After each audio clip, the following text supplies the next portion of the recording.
It's my podcast today. Change. Of course, we're talking about change. Of course, why not? So, I'm gonna tell you the truth. I'm gonna tell you the truth. I'm gonna tell you the truth too. Here's my podcast. Hey, what's going on, everybody? My name is Andre Anderson. I'm both host and founder of BSTL. Look, it seems as though you liked the conversation from last time. We talked about taking that shot. And so I wanted to have a follow-up, a continuation of that conversation, but maybe looking at it from a different angle today. Again, my name is Andre Anderson, and I hope that you've been enjoying these podcasts. Again, we are on Amazon, we're on Spotify, we're on RSS. You can find us any way that you'd like to. And, of course, the email address is bstlinc21@gmail.com. So let's jump right into it today. I want to entitle this one, What If I Miss? What If I Miss? So, of course, last week when we talked about taking the shot, we talked about the idea of what happens when leaders are making decisions from a distance, not necessarily understanding or knowing where it is that people are located, like what's really happening, boots on the ground. And of course, one of the things I find is that when we as leaders transition and we move up, and of course, I say move up tongue and cheek, I don't ever believe that people are moving up. I just think that people are now being set aside for greater responsibility, more accountability, the list goes on, right? So I'm not necessarily believing that people are promoted or they're moving up. I just think that it's more difficult. As you are responsible for more things, more people, I don't think it's an easy job. But we as leaders, we have to kind of figure it out and find a way to make a way. So here's what happens now, right? So even though we love James Bond, I'm just going to talk about him one more week. Or maybe I'll talk about him again, because, again, he's one of my favorite characters. Don't judge me. He really is. I like James Bond. So what happens is that for those of us that have been following him for quite some time, and I'm probably dating myself because I've been watching him for years upon years. And, of course, we already discussed it last time that the character James Bond, it's never the same person, but the character lives on.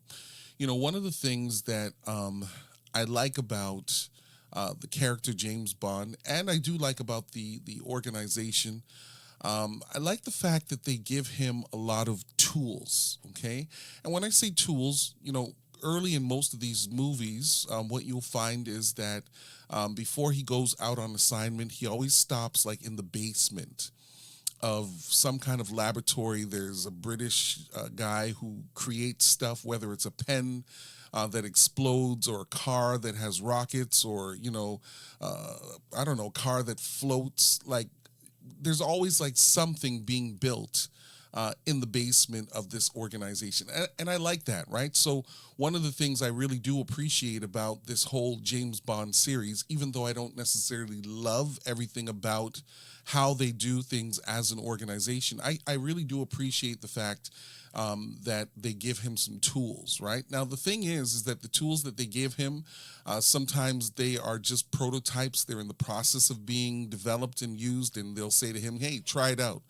But the problem is that you're asking James Bond to try it out when he's actually in a real scenario, a real situation. And of course, those of us that have watched these movies, we know that there have been times where these tools have come in clutch and they've been good to him and he's been able to use them and they're fine. But then there's other times where he's been given some tools and they don't work. And when he's like in the midst of being pinched in on every side, he's pushing the button that should work and it does not work. And so, you know, I challenge it, right? And we're talking about leadership. We're talking about organizational leadership, right? These are some metaphors for all of that because James Bond is not a real character. It's not necessarily a real story. But the reality is that even though they give him tools, some of the tools that they give to him, they don't always work. And I think this is also part of what happens in leadership, because there are times where we have put people on the front line. We have an expectation that they're going to do well, and we give them a bunch of stuff to use, but I don't know that it works, and then B, I don't know that we've given them the training so that they can like actually do it well. So here's the conversation that comes on the heels of the other one of taking the shot. What happens if I miss the shot? Now, this is important, right? And I hope you're locked in with me this week, because I think that one of the things that I want to leave with you in this conversation is that if you're going to ask me to take the shot, you've got to be preparing me consistently while I'm working with you and for you for those kinds of shots. And I already know, I can already hear you, even though I can't hear you. I hear somebody saying, but listen, Andre, you can't plan for everything, right? You can train people, you can give them the tools, you can send them back to school, you can do all kinds of things, you can mentor them. But there are some situations that you just can't plan for, and you just have to like leave it to them, leave it to the Lord, leave it to somebody. And I hear you, but here's one of the things that I often have as a conversation with people, generally speaking, right? Those are not one-offs. What I find is that in organizations, we don't mentor enough, we don't train enough, we don't give enough tools and skill sets to individuals that are working in very organic, very dynamic situations. And so here's the thing, we hire people and we give them all of these tools. Like, I mean, think about it, right? You've worked in many different places. Even before you became a manager, right? You worked in a lot of different places before. And just kind of rewind with me and then think about it this way. When you first got hired, like there's this whole process, right? You got to meet with HR, you got to fill out paperwork, you've got to meet with your supervisor, your team lead. If you're lucky, depending on what office space you're working in, whether you're an entrepreneur, you're working for a large organization, you get to meet with the president, the CFO, the CEO. You meet a whole bunch of people. And then they kind of put you off to the side, right? And then they put you in like a room. And while you're in this room, like there's so much training. There's a manual. There's a big book that you've got to follow. Everybody's teaching you about logging into your systems, setting up email addresses, and the list goes on. There's a lot of training and development that happens within the first couple of weeks and months of your employment. But think about it, right? And again, this is a challenge for us as leaders to find a way to create a better way forward. Because what happens is that after you've gotten this initial training that has you swamped and wiped out and exhausted because it's so much to learn in such a short period of time, the truth is, after you've received this initial training on the front end, it's almost like you're supposed to know everything else that kind of creeps up on you, even though what you've been trained to do, the reality is, like, it changes, right? And for those of you that are on the front line and your work takes you in a place where you've got to work with people and talk with people, think about it. Like those that you talked with 10 years, 20 years ago, 15 years ago, even 2 years ago, pre-pandemic, it's a different group of individuals. Like their needs are different. The challenges are different. The things that they're living through are different. And then, of course, for those that have been leading for quite some time, it changes after a while, because after you've been leading in an organization for 30 or 40 years, the group that's now coming in that's going to replace you at some point, they don't even think the way that you are thinking anymore. So the reality is, all of this training that you get on the front end, a lot of organizations, I think, are guilty of not maintaining that level and depth of training and development, so that after a while, when the world is changing, you're asking people to take a shot based on information and best practices that are currently outdated. Now, I get it as well, right? Because not all organizations have the capacity to continue to train individuals at that high level. You don't have the resources. Maybe your HR is not what it could be or should be. I mean, there are a lot of different reasons for why training and development is a real issue. And I think part of it is, too, that there is a culture. And the culture says that, look, I'm going to tell you what you need to know to get you started, and then you're going to have to figure it out from there on out. Now, the only issue that I really have with that is that not everybody functions the same. And for those of us that have been leading for quite some time, you know that there are individuals that will go after stuff and they will figure things out. They won't even come to you. Like, they'll have major issues with how the system works, how the organization is running, but because they work well autonomously, and they're the type of individuals that will figure things out, you don't necessarily see the gaps when you're working with those individuals, because they just have learned, look, nobody's going to give this to me on a plate with a silver spoon or a gold fork, so I've got to figure it out. But that's not all of those that work with us and work for us, right? The truth is, there are some individuals that are not going to go online. They're not going to go and search on the internet for how they can do things a little bit better based on the work that they're doing. So they sit there. And they sit there and they sit there and they wait and they say to themselves, well, look, if nobody shows me how to do this, it's on them, but it's not really on me. And the reality is that for some of those individuals that sit there and they don't, they're not self-starters, they're not autonomous, they're bright people, but they say to themselves, it's your job to equip and empower me. Here's the thing, as they continue to work with other people, whether they're on the phones or they're working face-to-face, however the setup is for your particular business or organization, here's what happens. They begin to sour after a while. I'm not talking about those specifically that are self-starters. I'm talking about those that you've got to kind of like hold their hand a little bit and move them forward and show them how to get things done. Those individuals, after a while, they become frustrated. And part of the reason why they become frustrated is you've asked them to give them your best. They are at work, they are consistent, they do exactly what you've called them to do. They do exactly what they've been asked to do. And really all they're asking you to do is put forth into them the same thing that you desire from them. So what ends up happening is that they sit there and they now become disgruntled with you as a leader because they're watching you giving them month ends and telling them that their statistics are not as good as they used to be. You're saying to them that they're not meeting the benchmark. You are great with the analytics that say this is what is not necessarily working, but that is in response to what the organization is not doing.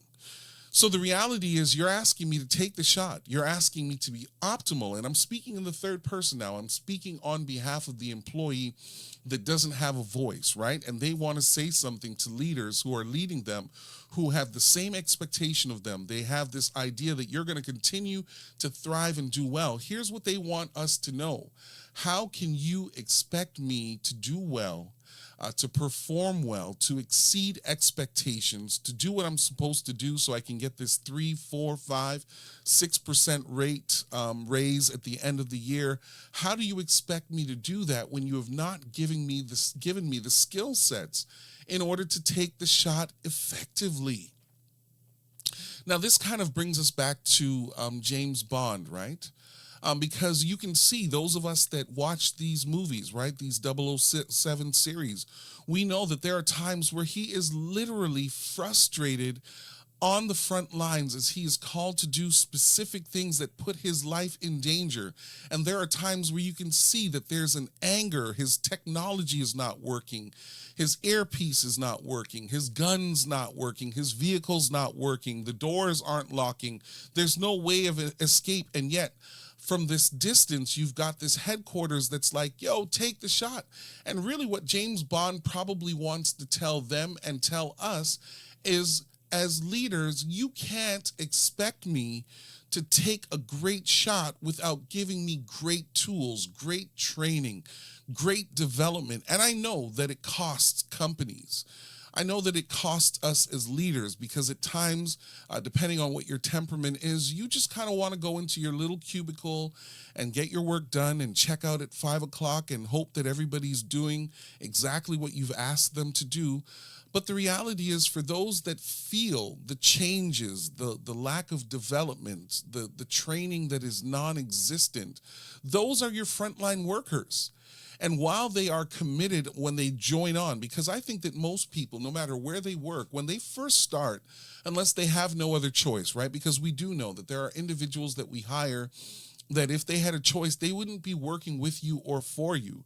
Life has happened, and so they need to make sure that they're feeding their families, making sure that the lights stay on, but you're not the number one choice for where they would prefer to be if they could choose where they were going to be employed. So we're not talking about those individuals. We're talking about individuals that they heard that this is the organization. They've heard how cutting edge the organization is, and they've always wanted to work there because it sounds like a place where they could really fit in and do well. Well, here's the reality. When they get there, after the training happens and the world changes and the platforms have changed, and we're still working with the training and development that you gave me 5 and 10 and 15 and 20 and 30 years ago, what am I supposed to do with that now? And so, sometimes I think that as leaders, we are heavy-handed with individuals that are failing at times because we have not given them the right tools in order for them to be great. And here's the other residual damage, right? Because here's the thing. When we think about leadership as leaders, we often are thinking about what happens in the office from 7 until 3:30, 8 until 5, 10 until 7 o'clock. That is like the only lens that we generally we're only looking at. But here's the other piece to this, if I may say this. If you don't give me the tools to do my job when I'm in the office, in the hours that you have as an expectation for me to be there and be productive, when I leave my job, I don't actually leave my job. And if we're to be honest, nobody really just leaves their job. Some people are able to compartmentalize things, but most of us, we do take our jobs home, even if we don't take the paperwork with us. So what happens is now you've got John and or Sally, male and or female, doesn't matter what background they come from. When they are frustrated at work and you now have greater expectations that you're putting on them without adequate training that will help them to do and move in this new direction that the organization is going towards, when they go home, their family is impacted by it, whether they're married or single, blended, nuclear, whatever. It doesn't matter, whatever their family setup is, which may also be inclusive of friendships, right? So all of a sudden, so-and-so is always grumpy. They're not happy, and they're distant, or they're snappy, they're short with you. And the thing is, it's because at times as leaders we forget that everybody knows. At some point, you're going to move from saying, hey, you got to do better, to now moving me into your office to tell me what it is that I'm not doing, to showing me my file with my name on it, to putting some notes into my file because I'm not meeting the benchmark. And at some point, we're no longer going to be talking about being productive or doing what I'm supposed to be doing well. We're now going to be talking about, if you don't do better than what you're doing, we may have to ask you to leave. And we may not say that implicitly, but that's what's implied. And so the reality is that we're now creating an environment now where we have asked people to perform at a specific level. We expect them to be optimal. And when they are not doing well, even though we have not given them the tools to do their job well, we're now having a conversation with them saying, hey, if we don't do well, here are the repercussions and the implications to that. And you know what? I don't know. I don't know that I agree with that. I don't know that I agree with that, because I think that sometimes we forget that we are a part of an overall whole. And what I mean by that is that those that we are responsible for, those that are accountable to us, they're not different from us. They just have a different responsibility within the overall picture. So while it is true that they may be the ones that, you can follow what they are doing or not doing, what they are or are not doing is an extension of us. And, a long time ago, when I used to read up about a lot of businesses and stuff like that, I'm now beginning to understand why it is that when major organizations come in, the first people that they let go are generally those that are executives and those that are responsible for the people that are accountable to them. And it's not, I don't think it's a pay thing. I don't think it is. I think that sometimes when organizations come in, and especially if they buy out another organization and they can see where the challenges are, there may be a tendency to let go upper management, because sometimes leaders forget that by extension, you are responsible for what your team is or is not doing. So at the end of the day, if they're not performing well, you can say that it's the little lady in the corner, or the older guy in the corner, or the young person who has divided interest and they're always on vacation and they're always late and they don't seem to care. But at the end of the day, have you given them the tools to make the shot? And that's why, to some degree, it's twofold, right? I think it's twofold. And when I say twofold, I think part of what it is that we have to give people tools to do their job, but we also have to make sure we are clear on who it is that we're working with so that we give them the tools. Like, I remember years ago when I was working somewhere else, like, everybody goes into the office and everybody gets the exact same training. But the reality is that after day two, you can begin to see that there are individuals that clearly they're on the move. They're going to be going somewhere. But most of the training that we give is geared towards this kind of communal thing. And I get it. Everybody needs to know the exact same thing. But while we are doing this thing, we have to be identifying who's in the room. And maybe I'll even go as far as to say this. And this is a tough piece, right? And I think that a lot of people struggle with this. I think that sometimes when people come into the room and we can see that they're bright and they'll take the initiative and they're going places, we look at them and we're like, oh my goodness, what if they're coming for my job? And my thing is, let them have your job.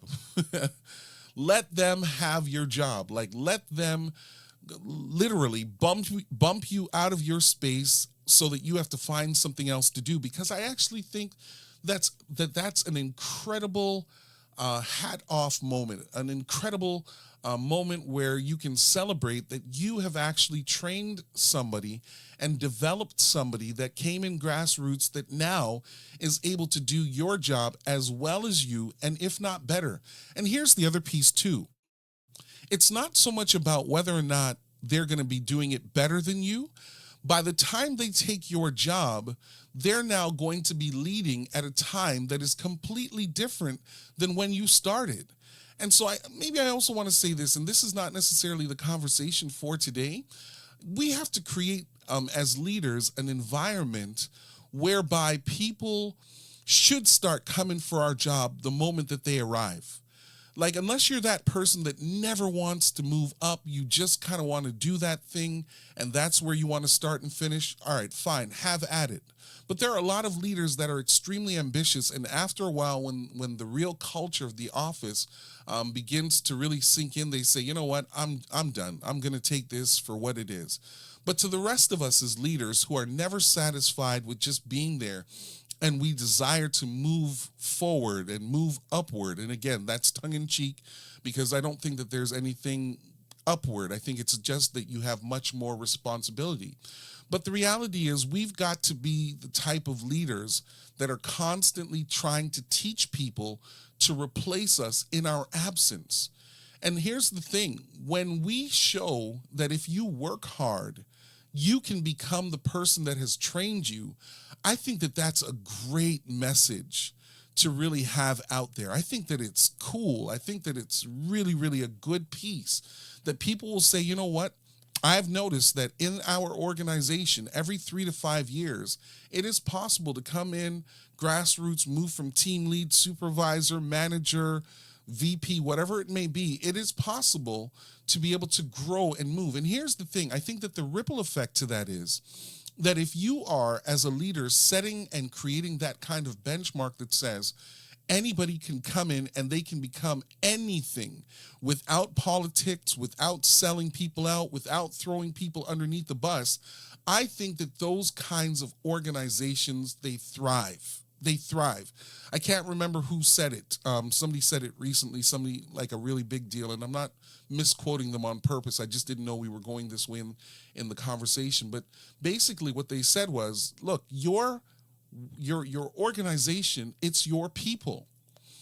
And why wouldn't you want to show and set as the culture of your organization, create a space where it's said that where I work, they want me to do well. They want me to thrive. As a matter of fact, when I make mistakes, even if they are colossal mistakes, when they bring me into the office, we're not coming in there because I'm getting a slap on the hand for trying something that no one else was courageous enough to do. No, no, no. They're bringing me into the office so that we can have a debrief and think about what it is that we did and how we can improve on it for the next time. And so here's the thing as we wind down. Look, for James Bond, it's a pro and it's a con. And I think one of the reasons why his character is so cutting edge is that he has learned throughout the years how to manage himself. He's reduced perhaps some of his expectation on or from those that he has to report to. But he's learned that even though I'm 007, you don't get to define who I am or how I will do what I'm supposed to do. You've given me an assignment. You've told me what it is that you're asking me to do. And here's the thing. I'm going to do or accomplish or follow through on the thing that you've asked me to do, but I may or may not deliver it exactly the way that you want it to be done. And by doing so, we show people that leadership is not just cookie cutter. It has circles, it has squares, it has triangles. And at the end of the day, if you do it well, you may not do it the way that others envision it. But if you meet that bottom line without having to cut corners and break any ethics and blur the lines of morality, then why not? Because I actually think that at the end of the day, if we actually create a space where we are giving people an opportunity to shoot their best shot, miss, or hit the target, we're actually creating a better environment long term. So again, my name is Andre Anderson. I'm host and founder of BSTL, which stands for Building Something That Lasts. If you'd like to reach out to me, the email is bstlinc21@gmail.com. Today's conversation is, what if I miss? And maybe here's what I'm saying, leaders. If they miss because we haven't equipped them, then it's on us. But if they've missed, let's see how we could do it a little bit better so that we create an environment that takes chances. Because I think risk takers help to shift and shape and create new paradigms in the world of leadership. Take care until next time. All right, everybody, this is the recap. Number one, leaders must equip their teams and frontline workers with the appropriate tools and resources. Number two, leaders also must provide the skill sets required through training and development to allow your team to exceed. Number three is leaders, don't be afraid of mentoring your team to replace you. Maintain an environment for everyone to move forward, including yourself.